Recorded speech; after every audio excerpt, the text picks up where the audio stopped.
Na kung pera dito, Rowena, bigay ito sa atin ng ating mga KSP abroad. Si Sir Ernesto and Ma'am Cora ng Australia, nagbigay sa iyo ng 3,000. Makatulong daw sa pang-allowance ninyo, magkakapatid, pagpupunta ng school. Salamat po, namala. Opo. Marami. Tapos si Ma'am Julie Casa of USA, nagbigay naman ng 2,700. Ay, salamat po. 2,700. Malaking halaga na po yan. So meron kayo ditong 5,700. Ano? Ha? Tangin mo nga kung magkano yung pera mo. Grabe.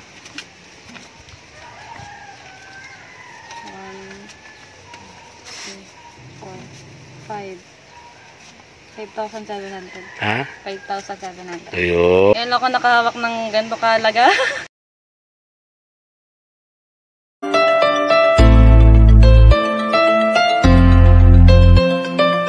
Hi, good morning. Isang mainit na umaga po mga ka-KSP. Katuwang sa paglingap, ito pong muli si Efren Espanyol, ang inyong broadcaster, vlogger, small YouTuber. Ngayong umaga, mga ka-KSP, pupuntahan natin yung magkakapatid ni Rowena. Tingnan po natin mga kabarangay, mga ka-KSP. Shout out kay Ma'am Julie Casa, of USA, kay Sir Ernesto and Ma'am Cora Salem of Australia. Ayan, shout out, stay safe and stay healthy po sa inyo pong lahat, no? May ibibigay tayo dito kay Rowena doon sa magkakapatid, no? Pera, padala po nila para matulungan po itong magkakapatid din na Rowena. Then may good news ako. Kasi isang KSP natin abroad from USA din, no? Shout out kay Ma'am Christina Baltasar of USA. Nakakatuwa talaga itong si Ma'am Christina. Sobrang napaka matulungin sa mga kababayan po natin naghihirap. Nakita niya ang kahirapan nitong magkakapatid ni na Rowena. Plano po niya na ipagpatayo po sila ng bahay, no? Kaya pupuntahan po namin. Siyempre, for this video kasama natin si Rina. Hello, Rina! Hi! Ayun. Magandang buhay po! Ayun. Kumusta po kayong lahat? Ito po si Rina. Bali pamangkin po ito ng misis ko. Pamangkin po ni Leia. Pinsang buo po ni Kim. Ayan. Opo. Batiin mo si Kim. Hi, Kim! Ayan. Congrats! Ayan. Pinsan buo po ni Kim. Yung tatay niya tsaka nanay ni Kim, partner ko, magkapatid. Kaya first cousin niya si Kim ni Rina. Ayan, punta tayo. Rina, tara. Go. Let's go. Tara.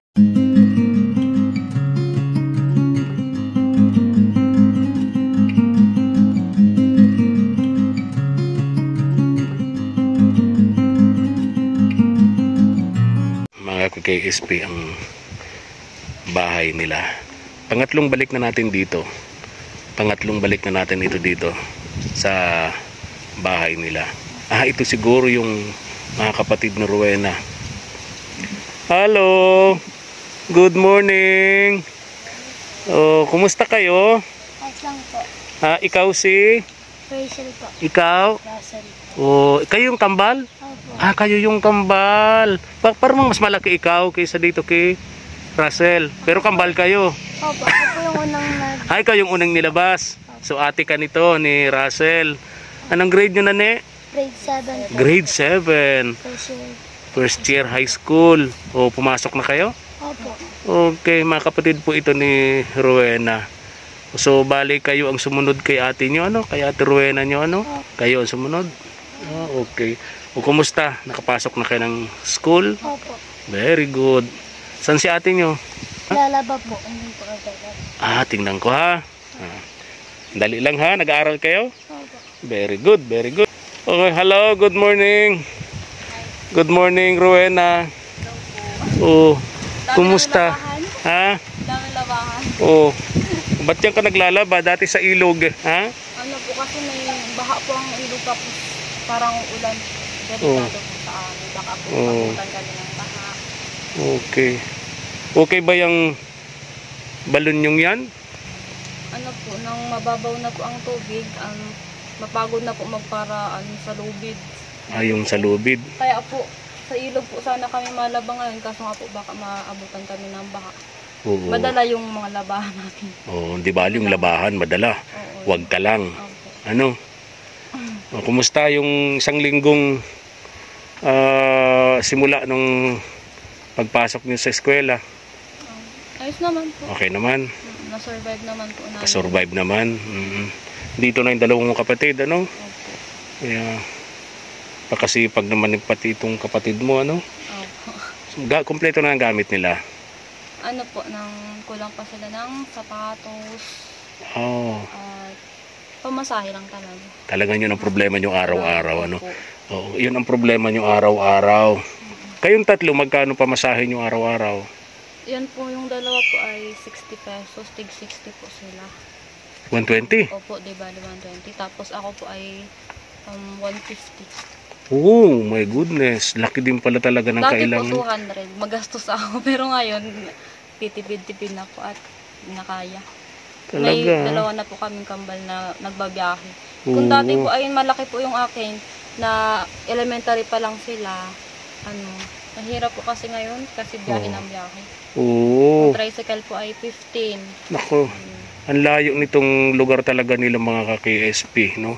Kaya madalas sila naglalakad kapag ito kasing lugar na to walang biyahe, ano? Walang biyahe ng sasakyan.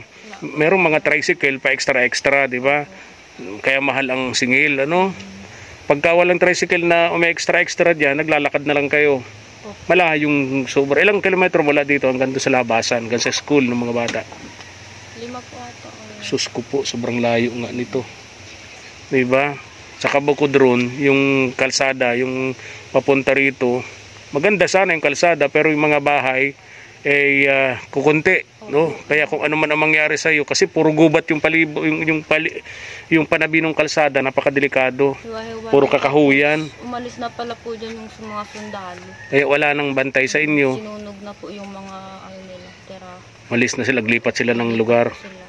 Oo, Kaya po, delikado talaga. delikado talaga. O dati nakakauwi ka pa ng gabi. O ngayon, kumusta naman yung mga uwi mo ngayon itong unang linggo? Ay, inabot din po ako kahapon ng nung Huwebes po ng gabi. Oh, Nakiangkas na lang po ako sa Parawiting. Oh. Parawiting mabuti may nakita kang nakamotor na. Hindi daw po nagkintab yung noo ko. Hindi daw po nakikita. Mabuti, mababait pala sa iyo mga dito. Opo, Pag nakikita ka, sinasakay ka na lang sa motor, inaangkas ka na lang. Nakikiangkas na lang po ako. Pwesa man po Oo. maglakad talaga. Pagod na Yung po parawiting. ako. Lalo na po Para tayo ng weteng. Opo, lalo na po nung araw na yun, nag-PE po kami. Ang sakit po talaga ng mga legs ko Oo. hanggang ngayon. Kaya magpapailog sana kami kaso masama din ang pakiramdam ko. Oo, maglalabas sana. Opo, papailog kami. Okay. Dito muna tayo, Rowena.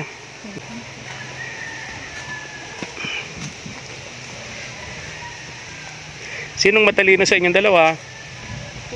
Taas ang kamay. Sino matalino? Lahat, pareho? Pare. Alam mo, ang kambal daw lagi magkadikit talaga, no? Opo. Talagang ganyan sila, lagi magkadikit. Hindi naman. Section nga din po yan eh. Pati sa section magkasama. Kasi po paghihiwalay yun at nalilito nga po yung teacher. Bakit malilito? Babae naman yung sa lalaki, no? Okay. Dalawang. Paano pag Oo. nag-grade na sila? Oo nga naman. Oo nga naman, oo. So, malilito nga naman, ano? Kaya paghihiwalay sila ng section. Parehas ng apelyido. Para sa pilyedo. Oo. Kumain na ba kayo? Hindi pa po, nakakasaing pa lang po. Oo. Yun nga po sana ang baon namin pagpunta ng Puntang ilog sana. Nagbili na kami ng tinapay, tubig. Oo. Iigib pa po sana kami sa may ilog, dun sa Rorok po. Oo. Malinis po dun. Kaya lang uulan nga, ano? Oo nga po. Baka mamaya, biglang magmalay kayo. Ando na yung baha, paparating na, di ba? Opo. Kaya tama yun. Tiyaga na lang kayo dyan sa balon ninyo. No? Maglaba. Anong ulam nyo? Wala pa din. Wala pa din? Ayun. Dali ha. Meron akong pera dito, Rowena. Bigay ito sa atin ng ating mga KSP abroad. Si Sir Ernesto and Ma'am Cora ng Australia. Nagbigay sa iyo ng 3,000. Makatulong daw sa pang-allowance ninyo, magkakapatid. Pagpupunta ng school. Salamat po. Opo. Marami. Tapos si Ma'am Julie Casa of USA, nagbigay naman ng 2,700. Ay, salamat po. 2,700. Malaking halaga na po yan. So meron kayo ditong 5,700. Ano? Ha? Okay, tapos mamaya may good news ako sa iyo, ha? Ay, po. Bilangin mo nga kung magkano yung pera mo.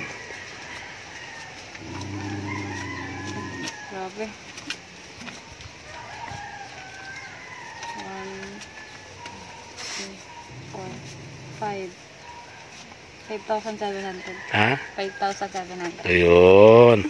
Malaking tulong yun. Salamat po. Alawan sa pag-eskwela ninyo, sa pagpasok niyo sa eskwela niyo magkakapatid, no? Si Sir Ernesto and Ma'am Cora is from Australia. Napanood yung ginagawa mo. Sobra silang na-amaze, sobra silang humanga sa iyo. Kasi alam mo naman, mga kabataan na tulad natin. Kabataan pa din naman. Bakit tumawa ka? 'Di ba? Karamihan 'yan mga nasa gadget, 'di ba? Nasa barkada, nasa tambayan, etc. Pero ikaw, 'di ba, lahat ginagawa mo para mabuhay lang kayong magkakapatid kasi yung nanay mo naman bibihirang pumunta rito dahil isang kasambahay, no? Yung na-amaze sila dong palagi ka sa gubat, naghahanap ka ng gagawing walis tingting, ibebenta mo yung nyug, tapos yung pako at suso sa ilog. Doon sila humanga sa iyo kasi nakapasok ka sa pagiging estudyante, second year college ka na ngayon, bagamat scholar ka, pero yung pag-araw-araw nagastusin, yung paru at parito mo, yung allowance mo, pagkain mo sa school, malaking gastusin din yun. Pero lahat ng yun nakakaya mo, no? Dagdag pa tong dalawa mong kapatid na kambal na parehong high school na ngayon, di ba? O, di ba? Kaya maraming humahanga sa iyo. Maraming humahanga sa iyo dahil sa galing mo, sa sipag at bait mo, sa dedikasyon mo na makapagtapos ng pag-aaral. Ha? Kaya pagpatuloy mo lang yan, Rowena. Salamat. Ha? Sabi, salamat po. Pagpatuloy mo lang yan. Maraming nagmamahal sa iyo. Ngayon lang ako nakahawak ng ganito kalaga. Ano? Ngayon lang ako na ng akin, yung akin na Ganon? para sa akin ganito kahalagang pera. Oo. Ngayon lang ako nakakapit. Una, magpasalamat ka sa Diyos. Thank you, Lord, talaga. Ang Diyos ay nakatingin sa mga ginagawa mo, sa mga sakripisyo mo, sa paghihirap mo. Gumagamit siya ngayon ng mga tao na instrumento niya para mapaabutan kanya ng tulong, kayo magkakapatid. Diba? Ikaw, diba, ang alam ko, tuwing linggo nag-Bible study ka? Sunday service.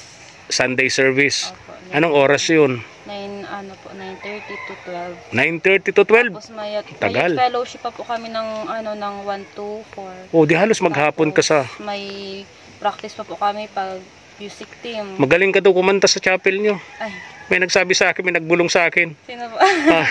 Hindi mo pa magaling, marunong lang. Magaling. Alam mo, Anya, Kuya Efren, si Rowena, Anya, yung binablog mo, mahusay anyang kumantayan sa chapel. Ay, Tuwing Sunday, Anya. sana makita niyo po. Anong pangalan ng church nyo? Po, ng Camarines Norte Christ Church, Mantugawe. Okay. So, pag Sunday, di kita maabutan dito. Ay, hindi po. Nasa chapel. Okay, so alam ko na kapag pupuntahan kita ng Sunday, sa chapel na. Okay. Hindi na dito. Kasama tong dalawang kapatid mo. Opo. Kasama din. Minsan hindi. Minsan, Okay. Ayan. Alam niyo, tingnan natin itong kabahayan, ha?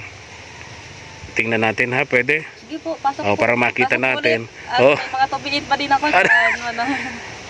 Alam mo kasi, Rowena, anong palayaw mo? Weng. Weng. Oh, Weng. Weng po. Naalala ko nung bata pa ako, may pinapanood akong maliit-liit na tao, Weng. Yup. Weng. Weng po. May nag-plead sa akin, may nag-message sa akin.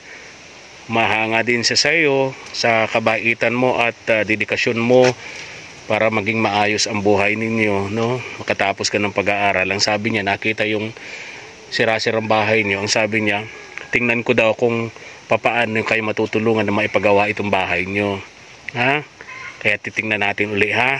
Para makita nung PSP natin from USA kung paano niya tutulungan kayong magkakapatid na maipagawa itong bahay. Ano? Ito po yung kwarto ng magkakapatid. Dito po sila natutulog, diyan. Pero katulad nga po ng sinabi ko noon pa, napakadelikado po sa kanila, mga walang bintana po, walang pansarang bintana nila. Ang nakasara lang po anong tawag doon, puro lumang kumot. Ayan.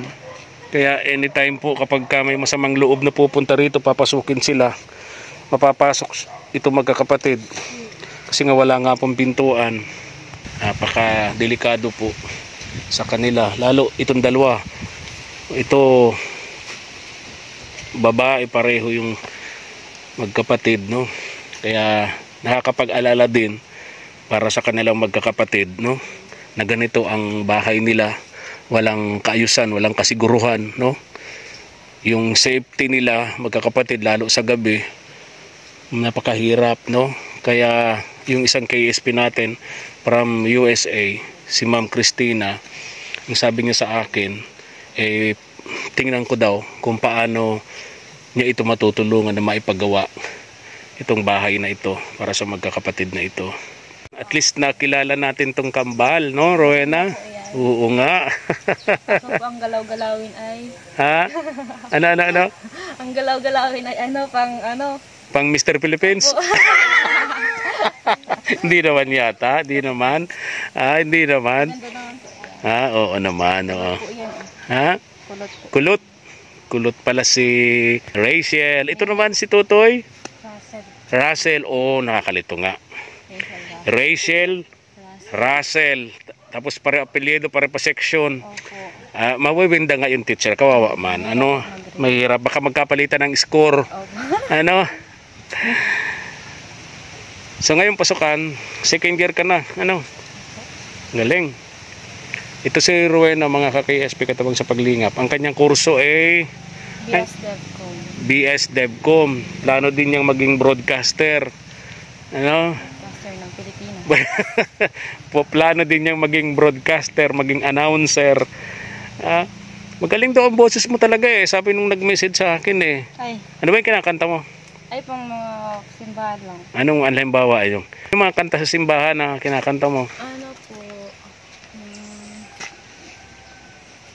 Buti-buti mo, Panginoon. Ano? Tagalog. Tagalog. Buti-buti mo, Panginoon. Walang katulad. Dami na po. Dami mo nang kinanta? Opo, para kay Lord. Hindi Tal. lang sa amin. Sige. Sampulan mo kami, pwede? Ha? Pwede. Ayan, tingnan natin. Tingin ko man lahat ng awit sa mundo, di kaya ilarawan. Dakilaan mo, kulang ang lahat ng tula, kulang maging mga salita upang ihayag ang kabutihan mo.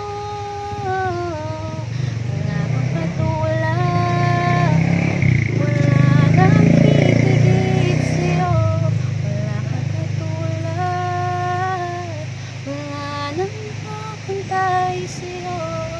Ikaw ang Diyos noon pa man, pati ngayon at kailanman, sa habang panahon, habang katulad. Galing. Pwede nga. Ano po yan? Ganon. Ang pinaka-paborito ko talaga doon yung kay buti-buti mo, Panginoon. Pinaka-paborito ko talaga yan. Pagka napapakinggan ko na yon, emotional ako dyan.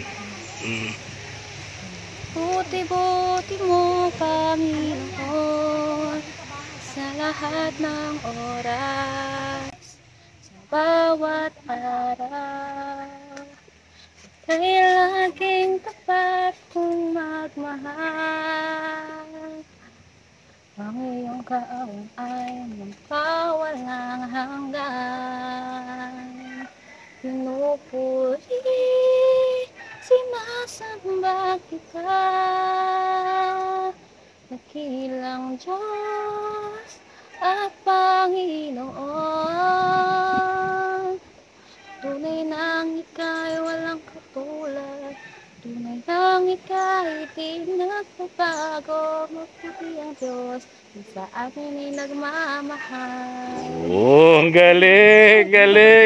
Galing ng ate mo? Talaga. Ay, magaling din po ito magkanta. Ay, ang galing din yan. Galit sa'yo. Kasi ito po, magaling magsayaw. Sige nga, sample nga. Anong sayaw yon? Anong sayaw? Ay, mga TikTok. Anong TikTok? Sige nga. Gina, sample, tingnan natin. Si Rachel. Mamaya, si Rachel naman yung kanta. Yung ano? Ha? Pamasko na lang, pamaskong kanta. Pamaskong kanta. Ay, mapasko na. Birmans na, ano? Magano kayo mga aralin ka. Oo nga, Birmans na. Sige, go. Tularan nyo si ate nyo, magaling kumanta, oh. 'Di ba?